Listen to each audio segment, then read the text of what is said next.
Maisha ni safari ndefu, wala usiogope kwa chochote utakachokifanya, alimadam ni chema. Uovu tu ndo unafanyika ukiwa gizani, lakini mtu wa nuru ni wa nuru tu, na mtu wa gizani hufanya mambo ya gizani na huogopa. Kwa hiyo serikali itaingilia mpaka uhuru wa kuabudu, hapata kuwepo na moja ya ajenda ambazo zinaenda kutokea Tanzania. Ndio maana tumemwona waziri nadhani Bashungwa ambaye anakuja kuzungumza kwamba tunataka kufanya uchunguzi na kupitia kuna utitiri wa uandikishaji wa hizi taasisi, na kama Profesa Mwanya ulivyosema na sisi tunalitizama hivyo. Unakuta mtu hajasajili kanisa, anatoa huduma, anaamka anasema ameomba, ameoteshwa kwamba sio itatokea nini. Kama umeona umeoteshwa kutakuwa kuna hali ambayo sio nzuri, basi nenda uombe Mwenyezi Mungu aizuie isitokee kwenye taifa letu. Lakini sio kutoa taharuki kwa taifa kwamba jana nimelala nimeota mimi ni nabii, kutakuwa kuna taharuki hii. Sasa mimi nitegemea huyo kiongozi angeenda aombe Mwenyezi Mungu azuie hilo balaa lisitokee. Lakini kiongozi huyo analeta taharuki ya nchi, Watanzania waache kufanya shughuli zao, waanze kupaniki. Lakini ukifuatilia unakuta hajasajiliwa, ukimgusa anasema serikali inavamia viongozi wa dini. Kwa tunaenda kufanya uchambuzi vizuri, tutaleta mbele ya bunge hili, tuwaonyeshe wale ambao wanafanya kazi kinyume na utaratibu, ili takapowachukulia hatua Watanzania wajue kwamba sio mambo ya kisiasa. Taasisi za dini ambazo hazijasajiliwa, kwa lazima upate kuelewa kwamba hizi ni ajenda za kiulimwengu za yule mnyama. Kanisa litakuwa halina mamlaka ya kuhubiri.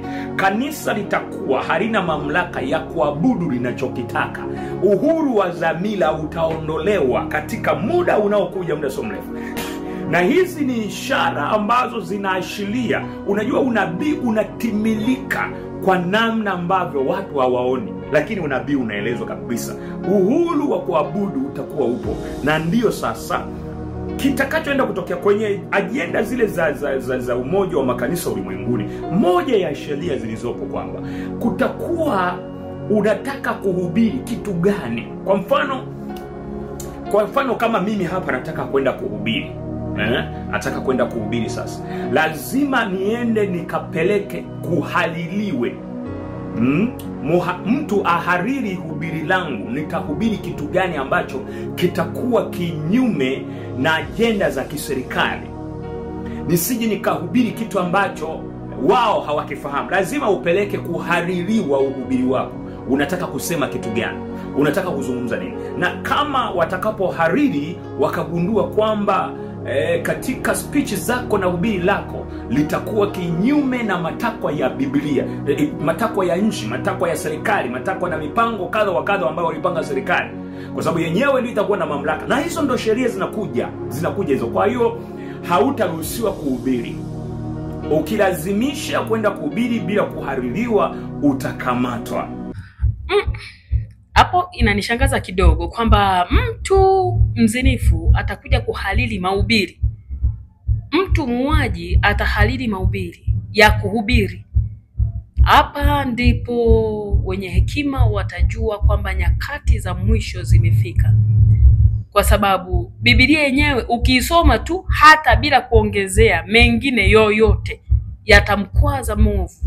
Katika kitu ambacho Mkristo yoyote, mtu unayejiita napigania haki ama nasimamia utu ama ni mcha Mungu, katika kitu hutakiwi kukifanya maishani mwako ni kuvunjika moyo katika kile unachokiamini, ni kukata tamaa katika kile unachokiamini.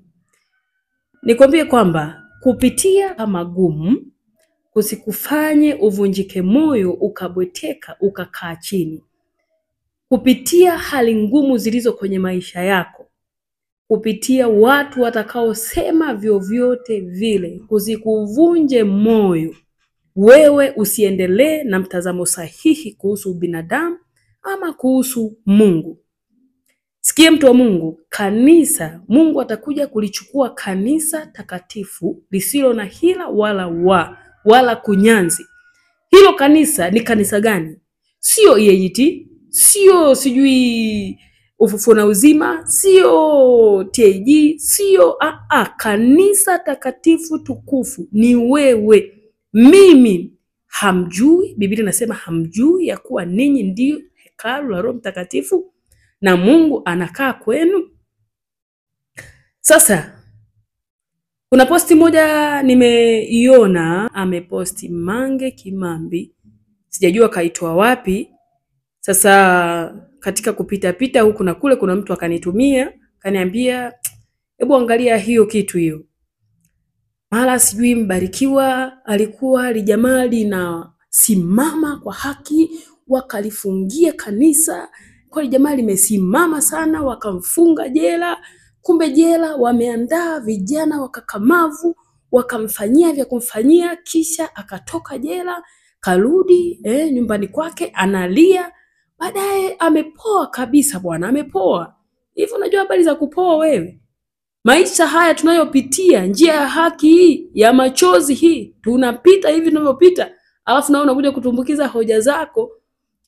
Uliandika hiyo posti, unatumbukiza hoja zako kwamba sijui huyu jamaa alipitiwa na watu wakakamavu. Ndugu, haujaongea wewe. Kuna kijana fulani akawa anazungumza maneno kama hayo, tena kijana mwenyewe niseme ni mdogo wangu mimi. Hapa anasema huyu alisema kwamba vijana wakakamavu walimpitia huko jela. Anatokea kwetu, mimi na fahamiana naye toka tukiwa wadogo. Yeye ni mdogo kwangu, kutoka nikiwa mdogo anamfahamu na mimi ananifahamu. Kwa hiyo anaposema vijana wakakamavu walimpitiaje? Unajua kuna vitu vingine unaweza kaandika vikakudhalilisha wewe mwenyewe. Mtu wa Mungu, mtu wa haki, hachafuki kwa sababu wewe umeamua kumchafua hata siku moja.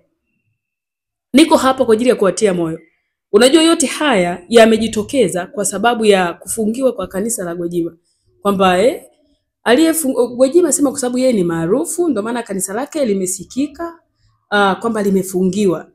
Lakini alikuweko jamaa mmoja anayeitwa Mbarikiwa. Sasa hivi kupoa na kuwa moto ni kufanya nini? Yaani kuwa moto sio kubweka, na kupoa sio kukaa kimya kana kwamba mpole. Unatakiwa kufanya jambo sahihi kwa wakati sahihi. Mambo yanaendelea, tuko hivi tulivyo. Kila siku nalia, mchana kutwa nalia, kulingana na mambo ambayo tunakumbana nayo. Unalala kana kwamba hauko katika nchi yako. Unalala usingizi unaweweseka kwa sababu ya hali ya mambo tunayoendelea nayo. Lakini bado hatuachi kukemea ubaya, hatuachi kukemea wabaya, kwa sababu hawa wabaya ndio wanaoharibu nchi. Na mtu yoyote ambaye anakemea dhulma, uharibifu, utekaji, huyo mtu anasimamia vema jamii na kuokoka kwake kuna maana. Lakini wanainuka watu, wanaweza akasambaza maneno ya uovu, ya uongo, mpaka unaweza ukashangaa ukasema hii ni dunia au ni nini? Yaani ndugu, yaani wewe chukua picha yangu, sijui chukua ya nani, kaichafue, mwambie nimemfumania, nimemfanyia hivi. Yaani chukua chochote, haunichafui hata kidogo. Yaani mimi nitabaki ni yule yule. Hapa niko kuwatia moyo watu wote ambao wanasimama kwa haki, wanaopambana ili kusimamia haki. Wasivunjwe moyo kwa sababu ya mambo yanayoendelea. Usivunjwe moyo kwa sababu ya mambo yanayoendelea. Wewe jitie moyo kwa sababu unajua unachokifanya. Ngoja nisome kwanza Ezekieli sura ya 2 mstari wa 1. Anasema hivi, akaniambia mwanadamu, simama kwa miguu yako nami nitasema nawe. Naye aliposema nami, roho ikaniingia ikanisimamisha. Nikasikia yeye aliyesema nami, akaniambia, mwanadamu, na kutuma kwa wana wa Israeli, kwa mataifa wanaoasi, walioniasi mimi, wao na baba zao wamekosa juu yangu. Naam, hata hivi leo na wana hao wana nyuso zisizo na haya, na mioyo yao ni migumu. Mimi nakutuma kwa hao, nawe utawaambia, Bwana Mungu asema hivi, nao kwamba watasikia au kwamba hawatasikia. maana ndiyo nyumba ya kuasi hao. Hata hivyo watajua ya kuwa nabii amekuwako miongoni mwao, na kutuma kwa watu walioasi ama wanaoasi, na kutuma kwa hao watu kawaambie kwamba watasikia au watasikia.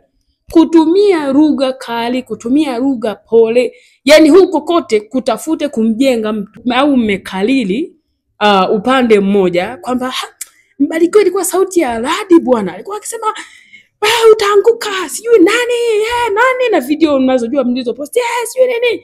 Saizi akielimisha kwamba hapana, njoo tuzungumze, mambo haya hayatakiwi kuwa hivi, njoo tuzungumze, wote sisi ni binadamu, wote tutaondoka, na kama wote ni tutaondoka, tunatakiwa kusimama kama ubinadamu wetu unavyotutaka, kila mtu ampende jirani yake sawa sawa na nafsi yake. Utekaji hautakiwi katika nchi yetu, njoo tuzungumze.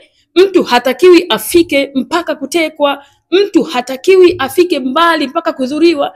Mtu anatakiwa kabla hajafikiwa ama hajadhuriwa, anatakiwa aitwe, ajue kosa lake amefanya nini. Ndicho ambacho Mbarikiwa anakifanya na anakisema, na nia yake siku zote iko hivyo. Azungumze kwa ukali, azungumze kwa upole, nia yake siku zote iko hivyo. Sasa Biblia inasema na kutuma kwa watu wanaoasi, walioniasi mimi Bwana. Sasa habari hizo ambazo ulizipata Mange Kimambi kuhusu Mbarikiwa, hizo habari wamekudanganya. Kwa mfano, wewe unaweza ukanitafuta mimi, ukanitafuta moja kwa moja mimi kwa namba hizo. Usiponitafuta mimi utasema namtetea. Tafuta watu wako aina nyingi wanaomfahamu Mbarikiwa. Sijui walikuwa nafahamiana na Gwajima, walikuwa nafanyaje, hayo yote yanahusu nini? Yani kufahamiana, tunaweza tukafahamiana hata na wewe jambazi, hata wewe muuaji, tukawa tunafahamiana na wewe, tunakufahamu. Kwa hiyo kuhusu kufahamiana huko hakuzuii, sisi wote ni Watanzania na tunampenda kila mtu na tunampokea kila mtu. Wanasema leo anaabudu, wanajifungia ndani. Unajifungia ndani ndio kwa sababu sheria zimekukataa. Kama sheria zimekukataa, unatakiwa ufanye nini? Si ukae sawa na sheria zilivyokukataa. Ndio maana tukabandua vibao vyao, tukatoa vibao vyao, tumekaa nyumbani, tuko tunamwabudu Mungu. Na tunamwabudu Mungu kwa sababu sheria haizuii kumwabudu Mungu, kila mtu nyumbani kwake. Kwa hiyo unataka atoke nje abandike vibao aseme napingana, akifungwa akiuawa ndio itakuwa rahisi?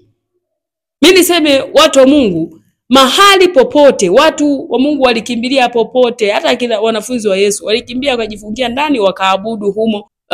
Mimi niseme kwamba maisha yoyote ambayo utakuwa unajaribu kumchafua mtu yeyote pasipo sababu yoyote, kumchafua, sisemi kumsema, yani kumsema unaweza kumsema mtu kwa tabia anayoifanya, lakini kwa tabia isiyoifanya kumchafua mtu, hiyo sio tabia nzuri hata kidogo.